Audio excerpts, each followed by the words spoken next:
اجعل عملنا فيها مقبولا وصيامنا مرفوعا.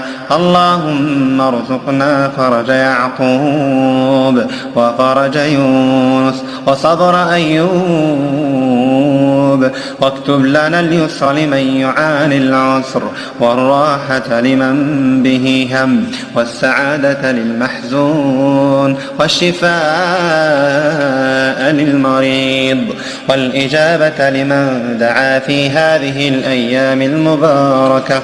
أسأل الله أن يغفر لنا ذنوبنا ويعفو عنا.